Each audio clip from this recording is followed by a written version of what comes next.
होके दी छोड़ा तक बोला नलवा का तनी बेसवा बना दी हल्का सा बढ़ा दी ये लगा मेरा रू कहते कि आज राजा जी के करवे में जवन होके दी आज राजा जी के करवे में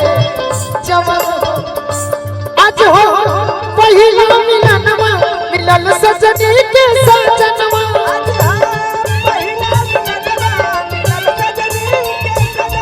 हमार ओके अंग गुलाम नियत खिलल बदनवा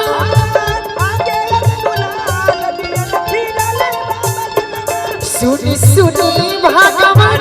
जब बिहान होके दी सुनी सुनी भगवान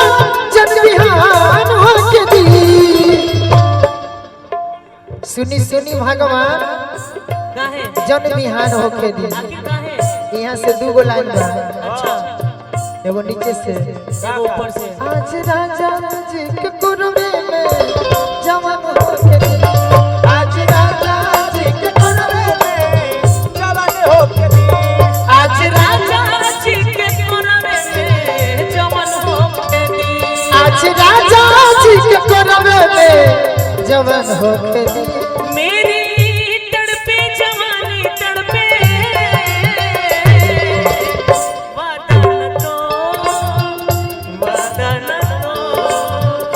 वादन तो वदन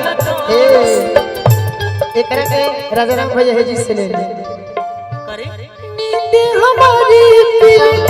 तूने चुराई कहाँ छिपाए पिया तू है जाए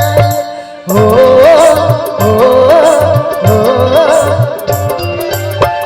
नींद हमारी पिया तूने चुराई कहाँ छिपाए पिया तू है जाए कहाँ छुपा है पिया तू है हर जाए। और हमारे बहुत प्रिय मित्र थोड़ा स्लो करिए मिंकू जी को मैं चाहूंगा कि मंच पे आए। मिंकू जी का फरमाइश है भाई मंच पे बुलाया जा रहा है। मेरी चढ़ती जवानी तड़पे तू मुँह न मोड़ वादा न तो वदन आज राजा जी के करवे में जवन होके दी आज राजा जी के करवे में जवन होके दी लड़की कहती है कभी क्या कहती है राजा जी के वफास उठ जा बसती राजा जी के उठ जा बसती राजा जी के वफास उठ जा बसती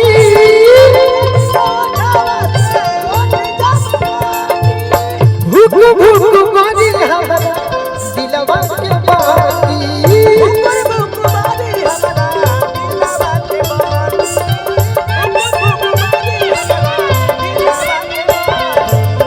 जानते हो कह प्यार मोहब्बत में अगर प्यार से कहल जाए राजा जी के ओठवा में उठ जब सती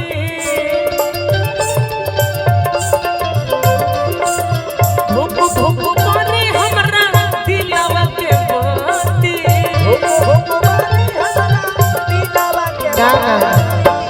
कहलू कि राजा जी के उठवा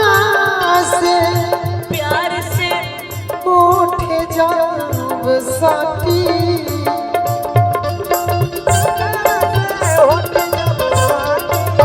भूख भूख पानी हमरा दिलवा के बती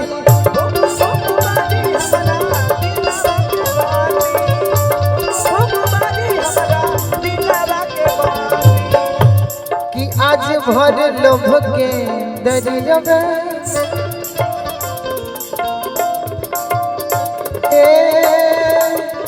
राजा जी सैया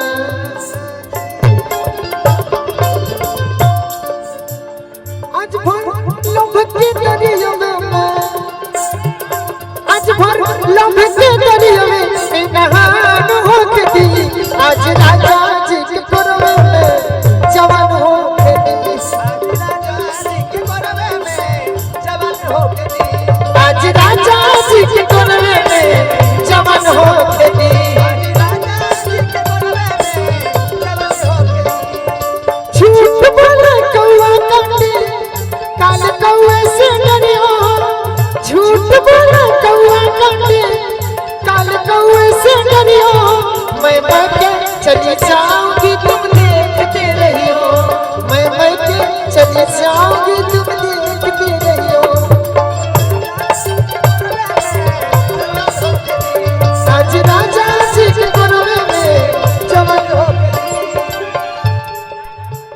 मेहरारू कहते हैं क्या कहती है रोवा गनगन नहीं पिया पूरा जब उठाई है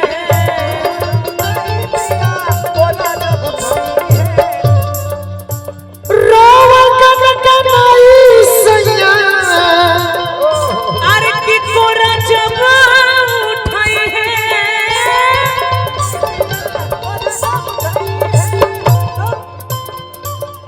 किलन भोजपुरी सैया जिया जुड़ई है लल्ला भजपुरी सना जिया जुड़ाई है लल्ला भजपुरी किया रवा गोलू रजा के